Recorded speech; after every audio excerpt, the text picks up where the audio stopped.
This is Animerica. It's a magazine. Remember those things?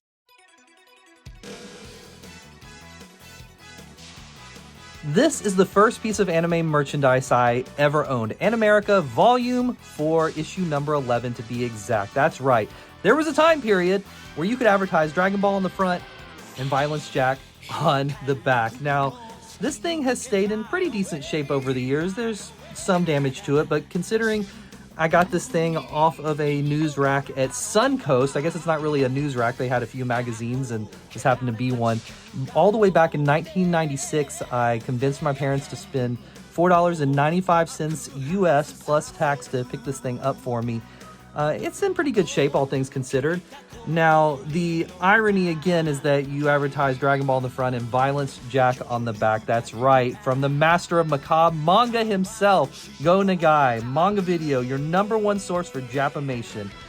It was a different time. It was a different time. It was all kind of just thrown in the same pot. But at the time, I'd seen advertisements about Dragon Ball. I was starting to learn what anime was, but I just wanted something to learn about this new medium of entertainment, and this was the perfect place to start for a young weeb such as myself, because you got the world of Dragon Ball from A to Z. What clever writing. You also have this thing, anime themed holiday fun. You have that.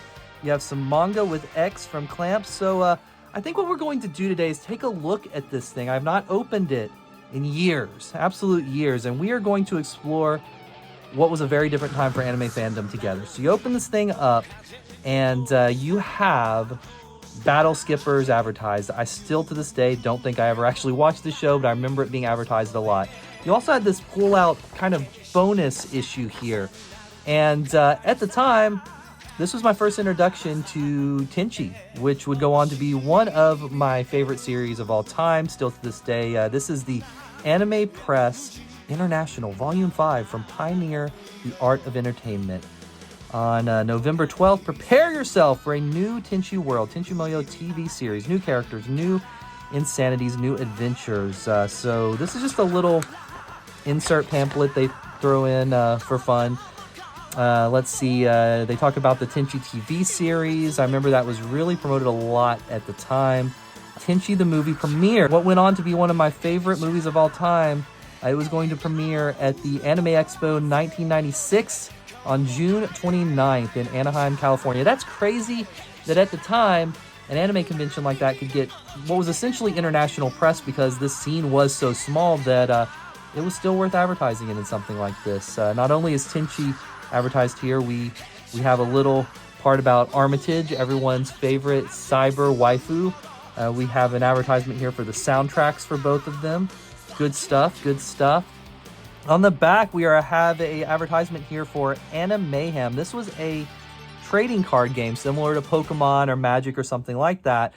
I might have to do a whole episode dedicated to this at some point, because I have a lot of the cards and I never knew how to play the game. I just collected them because you had cards from Tenchi, Dominion, Project A-ko, basically the Saturday anime stuff with a few extras. It was a very cool thing that never completely took off. I think people collected them more than they actually played the game, but that's all right. And we have advertisements for more videos you could buy. You have Hyper Dolls, El Hazard, all kinds of stuff. You have t-shirts. So this is just a glorified advertisement disguised as a newsletter of some sort, but whatever, I'll take it. It's a cool little memento from that time. So this was inserted in the magazine for free. Here you can see I pulled out what would have been the little postcard to subscribe to the magazine, or this might be how I ended up on the Viz mailing list and got some catalogs from them. But regardless, this is a magazine, so of course it starts with a table of contents. We won't worry about that because we want to be surprised. So here we have a write-up about this gentleman that I believe was associated with the creation of Doraemon. I mean, they have Doraemon right there, so that makes sense. And information about the publishers and whatnot. And here we go, another advertisement. I remember these magazines had a lot of advertisements, and you got Sanctuary and Fatal Fury, the box set, which of course would have included the movie and the OVAs for $54.95 on VHS. Includes a coupon for a free Fatal Fury poster. And with Sanctuary here, you can get the English dubbed version for $24.95 or the subtitled version for $29.95. What a deal! What a deal! What a deal! And here we have an advertisement for our cover story, Dragon Ball Z, on the air now. They were telling you where you could see it in New York, Los Angeles, Chicago, San Francisco, Boston, and Atlanta. I guess if you weren't in one of those locations, you were just out of luck. Sucks to be you, including me, because I was out of luck for quite a while. But I do remember that it aired in some capacity here because I was somewhat familiar with it before it came to Toonami. But of course, Toonami kicked all the doors open. But this was 1996, before Toonami, of course. So here you have your cover story. We're not going to read the whole thing, but Dragon Ball Z cover story. I assume it's probably just giving a little bit of an intro to everything. I have a little reference to Akira Toriyama's other work with Dr. Slump there. Here we have Take 10 with Funimation. Isn't that crazy that Funimation has been around so long? So we have that there. Then we have a giveaway. We have a giveaway you could enter. I should have entered that to have some official It's Animerica Christmas giveaway items. Here it lists some of the things people have won from AD Vision, US Manga Corps, Viz Video, Pioneer, all kinds of cool stuff. Dark Horse Comics. Looks like they won everything from a Mason Ikaku t-shirt to a Ghost in the Shell special prize. They got a video, a t-shirt, program book, poster, and magnets. That's pretty cool. Pretty great stuff. And here we have, I don't remember this at all. I guess this is a Barbie doll dressed up to be like a Mason Ikaku character because she's got the apron there and everything. Oh dear, I hope Barbie doesn't mind if I borrow her kitchen. Okay, what is this? A guide to better holiday living. So it looks like, okay, it's recipes to cook your favorite anime food. You can make a little Totoro cookie. You can make a Peachon cookie.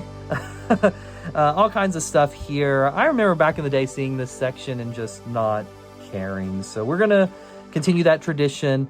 But here you start to get into some interesting stuff. You can go caroling. It has the karaoke lyrics with the Sailor Moon Barbie doll to the Japanese version of Rudolph the Red-Nosed Reindeer. Could you just imagine if TikTok had been around at the time, how many people would have read all of this wrong or saying all of it wrong and made just ridiculous videos? What a time. What a time it would have been. You have another little promo for Dragon Ball here. What is this? This looks interesting. The American Top 5 best-selling anime.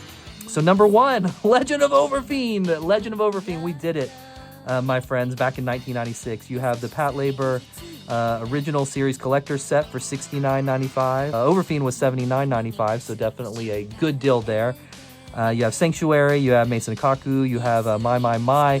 What you're going to see as a recurring theme with anime from this time period is that a lot of stuff was all over the place. And what I mean by that is Ranma was everywhere, Tenchi was everywhere, Ghost in the Shell was everywhere, because let's just be honest, there was less anime go around and people really liked what they liked. Past that, you have the American Top 10 Japanese best-selling laser discs. So that's interesting. So I guess these were the import ones.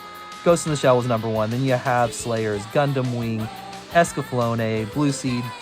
Nothing is too shocking there. You have import Laserdisc box sets with more Gundam and some Transformers even. You have the import VHS and Laserdisc combined, including the Crying Freeman, volumes 1 through 6. You have all kinds of stuff in there. You have the domestic Laserdisc, which is a small list because there wasn't a lot to go around, with Tenchi coming in at number 1. You have the English VHS top list as well as the subtitled list here, which also includes Tenchi and Evangelion and Ranma and more Evangelion, more Tenchi. So again, there you see a lot of repeated fandoms during this time because what was hot. And it's interesting because, you know, people that say, oh, I hate whatever it is, Demon Slayer or My Hero Academia, whatever it is that they hate now, the stuff that you love was the stuff that was new at one point, and the My Hero Academias and the Demon Slayers of 96 were Ranma and Tenchi. So it just goes to show you things change over time. So here we have a Shop by Mail, another advertisement. There's a lot of advertisements in here. You got more advertisements here. You have Image Trading Company, you have Anime Soundtrack, you have Take Home the Tendo Clan. You can get a Ranma pin set. I would like that today.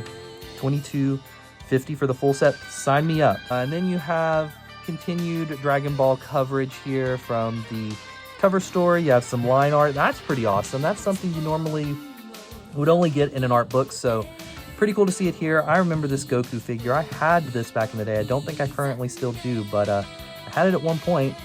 Let's see. You have more line art. This stuff's incredible. This stuff was pretty amazing to get in America at the time because you would have typically had to have had the Japanese art books because, you know, the internet wasn't what it was today, and it's not like a lot of these companies were releasing this stuff in droves in America. So Animerica, they did a lot of things right. For $5, you could get a whole lot of anime content. More line art. You gotta love it. You gotta love it. Let's see here. More advertisements. Tenchi, Ghost in the Shell, Macross Plus, Anime Hem cards, soundtracks. Again, a lot of the same stuff repeated. I really feel like I'm repeating myself. You can order back issues of Animerica. Looks like here they tell you what is on the cover. Macross, Bubblegum Crisis, Ranma, Guyver, Oh My Goddess, Giant Robo, Tenchi, Project Echo, El Hazard. Oh my, so many great things. I would love to one day have a complete run of Animerica magazines. I have like a decent collection. Finally, Japanese animation on Laserdisc and VHS at discount prices. Don't ever pay retail again. Mention source code AN116. So let's check out the prices here. You could get Ghost in the Shell on VHS subtitled for $26.95 or dubbed for $17.95, or you could really go all out and get the deluxe Laserdisc, bilingual of course, for $43.48, or the regular Laserdisc for $30.43. That's not a Laserdisc I own, so I don't really know what the differences are there. And past that, they have a bunch of VHS and Laserdisc titles listed there. Express Mail for just $3.75, 1 or 100 titles, doesn't matter. So what a deal, what a deal. Here we have an interview with Scott McNeil. That's pretty amazing. It's amazing because Scott is a really cool guy that's still in the scene, still appearing at conventions. I had a great conversation once with him when I was a guest at a con in one of my bands where we talked about Kiss. Yeah, the band, of course, not the activity, but yeah, that's awesome. We bonded quickly at the convention. Here we have our manga for the issue. We have X 1999, Part 3, Chapter 5. So if you were getting this magazine regularly, you could catch up on some manga. Now, I'm kind of trying to look ahead because I have a strong feeling there will be something in here that we cannot show on YouTube, and that's okay. It's quite okay. Oh, there it is. There it is. We'll just put a censor over it. We'll put a censor over that. But yeah, X is a cool manga. Clamp are some great manga creators, so nice that it's in there. And of course, at the end of it, they are advertising you to purchase the full version. Of course. Let's see here. We have some writings about Yamamoto, more advertisements.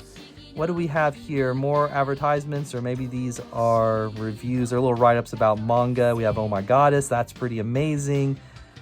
Guns N' Roses for Ogre Slayer. That's great. That's absolutely wonderful. We have more information about books you can buy. Here's Japan's top 10 manga.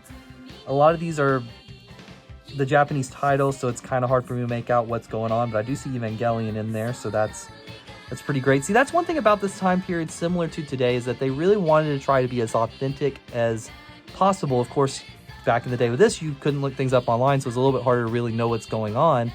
But if you could go online, you could go to jpop.com, an online magazine for Japanese pop culture by Viz. And Ranma would guide you. Girl type Ranma would be your tour guide. We have more advertisements here for Outer Limits. I think there was an Outer Limits in every town that was not actually associated with the other Outer Limits, because there was definitely one here, and this one's in New Jersey. And they want to sell you some Gundam X, some Wing Gundam, more Wing Gundam, I guess Gundam Wing, some Sailor Moon, tons of Sailor Moon. Call for info. Isn't that crazy? All of these places had phone numbers you could call. What a time. Or you could send them money for a catalog in the mail. Here we have a mini history of Dragon Ball video games. Okay, so just a list of Dragon Ball video games. See, this is a very Dragon Ball themed issue, so great for that. We have advertisements for soundtracks. Again, I'm pretty sure this Tenchi one has been advertised a couple times over, but there it is again. And then we have Best of the East Import Report. They're just going over, it looks like, with some live action movies and some anime that isn't quite out here yet, like Angel's Egg. Good stuff. And then here we have Best of the West. So I guess these are things that are going to be coming out in America soon at the time, or we're already out. We have Vodums, we have Tenchi. Again, lots of Tenchi in here, a whole lot of Tenchi in here. Ranma, we have Violence Jack again. So they, again, are repeating themselves over and over and over. But if you're into these titles that are repeated over and over and over, this was a good time to be a fan for sure. Here we have an area where they answer your questions. So I guess this is like fan mail. Minicon 96, look at that, a cosplay of the Great Saiyan Man. Cool stuff, cool stuff. Conventions were definitely a thing at that point. Dealer's Kitchen. I guess that's from a convention there. I'd have to read through all the stuff to really know what's going on. But you have that. You have fan art. I remember at the time, and I'm not putting anyone down, but I'm just going to say we've come a long way with fan art. At the time, I was always a little bit disappointed with the fan art that was presented here because I could do better at the time. Have an advertisement for Tenchi, just Tenchi merch. You can get a watch. Oh, that watch is pretty amazing. Maybe I should try to get one of those. New Type magazine, I do have that. Another advertisement for Anime Mayhem. You can see here, again, same recurring franchises promoted with Ranma, Tenchi.